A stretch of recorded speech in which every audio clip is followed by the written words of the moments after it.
So today we are going to discuss our next very important chemical reaction, that is decomposition reaction. कौन सी reaction को discuss करेंगे आज हम? Decomposition को. As हमें पता ही है, decomposition is opposite of combination reaction. अगर हमारे पास कॉम्बिनेशन में एक से ज्यादा रिएक्टेंट रिएक्ट करके अ सिंगल प्रोडक्ट बनता है, तो डिकम्पोजिशन में क्या होगा? ओनली सिंगल रिएक्टेंट स्प्लिट और ब्रेक होके एक से ज्यादा प्रोडक्ट बनाएगा. इस तरह की रिएक्शन को हम क्या बोलते हैं? Decomposition reaction. So what is the definition of decomposition reaction? These are the reactions in which a compound split up and break up into two simpler substances are known as decomposition reaction. और simply we can say, simple words में हम क्या कहेंगे कि C एक reactant है जो टूट के एक से ज्यादा products में convert हो जाएगा. Means C टूट के A और B में convert हो जाएगा. अब सोच के देखो, डिकम्पोजिशन मतलब रिएक्टेंट ने ब्रेक डाउन होना है, वो अपने आप तो नहीं ना हो जाएगा, उसे किसी ना किसी की प्रेजेंस की जरूरत पड़ेगी. So decomposition reaction always carried out in the presence of three things. It can take place in the presence of heat, it can take place in the presence of electricity, or it can take place in the presence of light. So on this basis the decomposition is of three types. कौन कौन सी वो three categories हैं वो आज हम detail में discuss करेंगे. Decomposition, thermal decomposition. कौन सी decomposition? Thermal decomposition. Electrical decomposition and photochemical decomposition. So if decomposition reaction take place in the presence of heat, उसको क्या बोलेंगे हम? thermal decomposition. अगर वो इलेक्ट्रिसिटी की प्रेजेंस में होगी उसको क्या बोलेंगे? Electrical decomposition. अगर वो फोटो मीन्स लाइट होता है, अगर लाइट के प्रेजेंस में होगी डिकम्पोजिशन तो उस डिकम्पोजिशन को हम क्या बोलते हैं? Photochemical decomposition. So first of all we will discuss in detail about the thermal decomposition and all the NCERT examples. So when decomposition reaction is carried out in the presence of heat, heat का symbol क्या होता है? Triangle. Triangle से भी हम लिखते हैं तो उसको क्या बोलेंगे हम? Thermal decomposition reaction. सो जब डिकम्पोजिशन रिएक्शन कैरी आउट होगी इन द प्रेजेंस ऑफ हीट, याद करो क्योंकि थर्मल का मतलब ही क्या होता है? Heat. That type of reactions are known as thermal decomposition reactions. So first of all we will discuss about the thermal decomposition of lead nitrate. इसके लिए हमें एक एक्टिविटी करनी है. This is a diagram of thermal decomposition of lead nitrate. First of all you have to take a dry test tube. Condition क्या है? तुम्हें क्या लेनी है? Dry test tube. और ड्राई टेस्ट ट्यूब में pinch of lead nitrate add करना है, बहुत थोड़ा सा लेड नाइट्रेट. फिर टोंग्स की हेल्प के साथ उस टेस्ट ट्यूब को बर्नर के पास लेके जाना है और उसको हीट करना स्टार्ट करना है. एंड इसमें प्रिकॉशन ये रखनी है कि test tube should not be straight. वो उसका जो टेस्ट ट्यूब का फेस है that should not be towards your face and your front face. Then जब वो बर्न करना, हम हीट करना स्टार्ट करेंगे, then lead nitrate on heating will split up into the three products.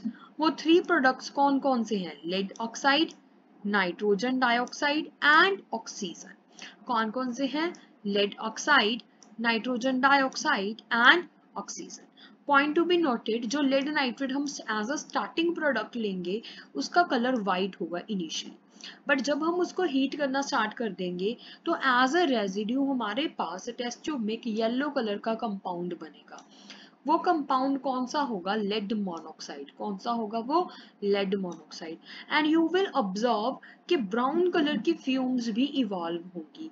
As मेरे channel के ऊपर लेड नाइट्रेट की एक्टिविटी भी है, यू कैन वॉच दिस, कि लेड नाइट्रेट को जब हम हीट करते हैं तो ब्राउन कलर की फ्यूम्स इवॉल्व होती हैं. जो वो ब्राउन कलर की फ्यूम्स हैं वो कौन सी गैस की होती हैं? NO2, नाइट्रोजन डाइऑक्साइड गैस की. और साथ में क्या इवॉल्व होती है? Oxygen. So try to balance this equation also. इसकी बैलेंसिंग भी इंपॉर्टेंट है. ठीक है, सो ट्राई करो इस एग्जाम्पल को तुम लोग बैलेंस करना. ठीक है, सो इसकी स्टेट्स भी तुम्हें लर्न होनी चाहिए. इसकी लेड नाइट्रेट कौन सी स्टेट में होता है? सॉलिड स्टेट में. लेड मोनोक्साइड भी तुम्हें सॉलिड स्टेट में मिलेगा, बट ये दोनों गैसेस फॉर्म में मिलेगी क्योंकि इसके फ्यूम्स इवॉल्व हो जाते हैं। So next is a thermal decomposition of ferrous sulphate crystals. Crystals है तो उसमें हमेशा वाटर मॉलिक्यूल्स प्रेजेंट होंगे। फेरस सल्फेट का कलर ग्रीन होता है, क्यों? क्योंकि उसमें 7 वाटर मॉलिक्यूल्स होते हैं। इसको भी सेम प्रोसेस के साथ करना है, वैसे ही ड्राई टेस्ट ट्यूब लेके उसमें ग्रीन कलर के फेरस सल्फेट हम क्रिस्टल्स को हीट करना स्टार्ट करेंगे। यू विल ऑब्जर्व कि जब उसका कलर ग्रीन होगा, उसको हीट करना स्टार्ट किया तो उसका कलर डर्टी वाइट होना स्टार्ट हो जाएगा, because ferrous sulphate will lose 7 water molecules and remain as ferrous sulphate. जब वो एनहाइड्रस फेरस सल्फेट होगा तो उसका कलर डर्टी वाइट होगा। बट एनसीईआरटी में जस्ट यही एक रिएक्शन मेंशन है और इसके साथ सॉलिड लिखा हुआ है, और इसका कलर अगर सॉलिड लिखा हो तो यहाँ पे ग्रीन कलर के क्रिस्टल्स ही मेंशन करके एक रिएक्शन भी लिख सकते हो। सो फेरस सल्फेट को जब हम फर्दर हीट करेंगे, it forms a ferric oxide. What is the formula of ferric oxide? Fe2O3 plus SO2 and SO3। जब सल्फर को बर्न करते हैं तो सल्फर डाइऑक्साइड और सल्फर ट्राइऑक्साइड गैसेस इवॉल्व होती हैं। सो बर्निंग ऑफ सल्फर की स्मेल आएगी जब SO2 and SO3 gases evolve होंगी, बट इनका कोई कलर तो होता नहीं है, these are colourless, but smell कैसी होगी? Just like burning sulphur. And ferric oxide test tube में रह जाएगा जिसका कलर ब्राउनिश ब्लैकिश टाइप होता है, वैसे तो रेडिश ब्राउनिश कह सकते हैं हम, डार्क ब्राउन। ठीक है, clear? So we have done the thermal decomposition of lead nitrate and thermal decomposition of ferrous sulphate. Both are very important from NCERT point of view. Next 2 more thermal decomposition जो हमारे syllabus में है, calcium carbonate, ये भी हमारे पास solid state में ही होता है। जब हम इसको भी हीट करेंगे तो कैल्शियम ऑक्साइड और कार्बन डाइऑक्साइड गैस इवॉल्व होगी। कैल्शियम ऑक्साइड सॉलिड स्टेट में, कार्बन डाइऑक्साइड गैस फॉर्म में। नेक्स्ट है मेरे पास thermal decomposition of potassium chlorate. Point to be remember, बच्चों को पोटाशियम क्लोरेट का फॉर्मूला ही नहीं आता होता, वो इसको KCl ही लिख देते हैं, क्लोरेट को क्लोरीन ही समझने लग जाते हैं, बट इसमें अनायन चेंज है। पोटाशियम की वैलेंसी क्या है? +1। क्लोरेट क्या होता है? ClO3 negative. क्लियर? तो क्रिस क्रॉस करेंगे, क्या बन जाएगा मेरे पास? KClO3। जब हम इसको हीट करेंगे तो क्या बन जाएगा? KCl plus O2। Clear? Try to balance this equation also. ठीक है, तुम्हें हिट एंड ट्रायल मेथड सिखाया ही हुआ है, सो उससे तुम लोग इसकी बैलेंसिंग करने की ट्राई किया करो और स्टेट्स भी लर्न करो। Clear? So next we will move to electrical decomposition. हमने थर्मल डिकम्पोजिशन कंप्लीट कर लिया। थर्मल का मतलब क्या होता है? Heat. So when the decomposition reaction take place in the presence of heat, उसको क्या बोलते हैं हम? Thermal decomposition reaction. But when decomposition reaction take place in the presence of electricity, उसको क्या बोलेंगे हम? Electrical decomposition.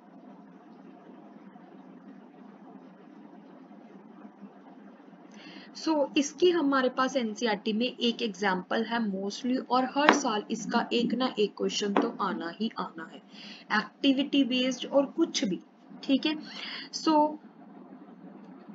देखो क्या है, when decomposition reaction is carried out in the presence of electricity, इसको क्या बोलते हैं हम? Thermal decomposition. इसके लिए भी मेरे पास एक एक्टिविटी है।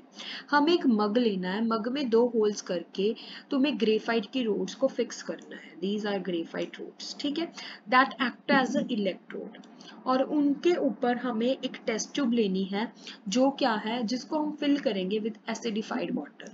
इसमें एक बड़ा इंपॉर्टेंट क्वेश्चन आता है कि वाटर की इलेक्ट्रोलिसिस नहीं होती है, एसिडिफाइड वाटर की इलेक्ट्रोलिसिस होती है।